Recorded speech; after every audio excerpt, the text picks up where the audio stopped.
Well, good afternoon, everyone. I'd like to begin our short time together by showing you a kind of grainy video that shows one way of opening conversations. So General Mutual has a very comprehensive $200,000 life policy at a net annual cost of $2,400. You see, the thing is, we were really hoping to buy a boat.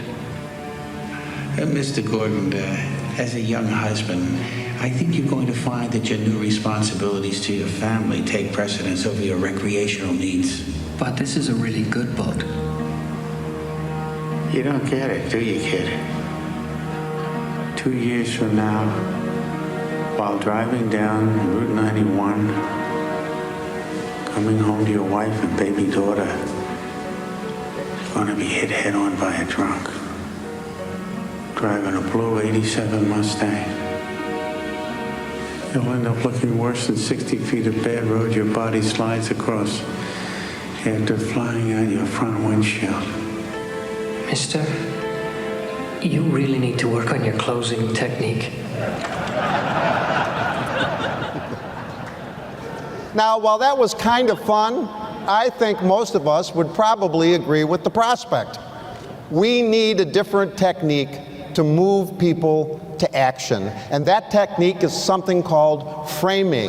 How we construct questions that keep things simple, yet are more likely to get prospects involved, get them thinking, and get them responsive.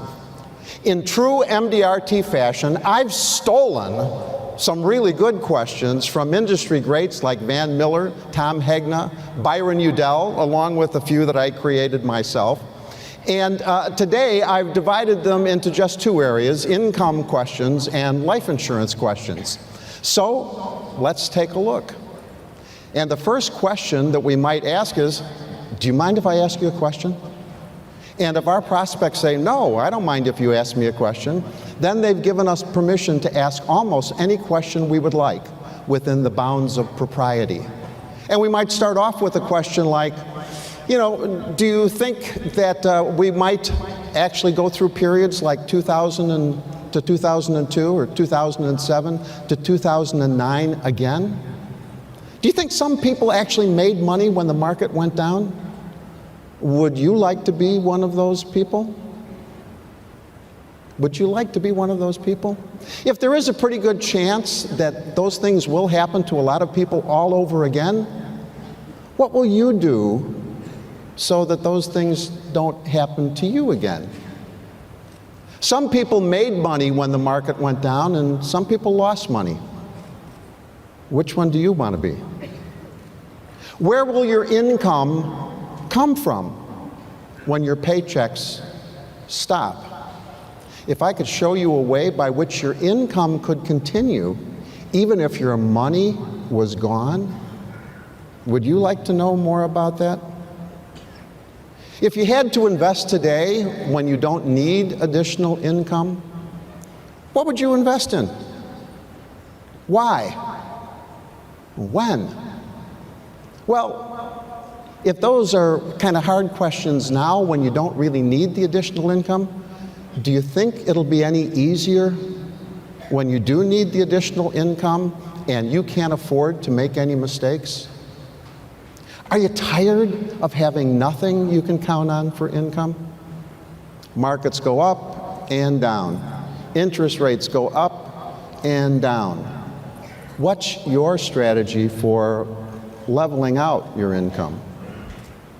What does everyone like about Social Security or any other government program? It's guaranteed and predictable, right? Would you like more checks like that? Would you rather have a chance to be rich or a guarantee that you'll never be poor? How do you get a 6% safe income in a 1% safe income world? What percentage of estate reduction is acceptable for you?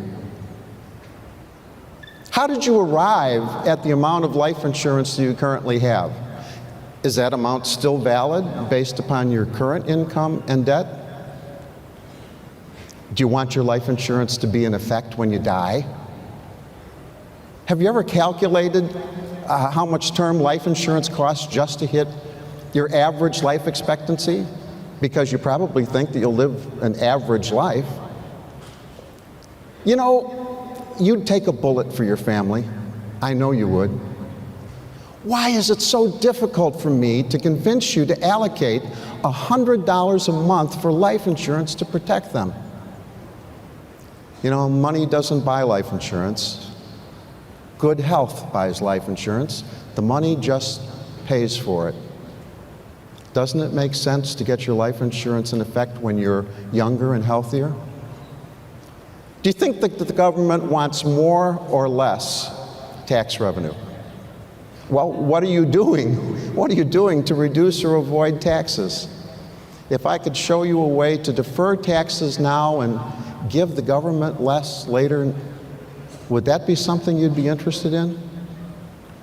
Let me make some recommendations. You always have the veto power. Does this sound fair? Framing. Framing great questions. Spend a little bit more time on thoughtful questions, and I'm sure that you'll get more of the answers that you would like. And one more question. Wouldn't that be great? Thank you.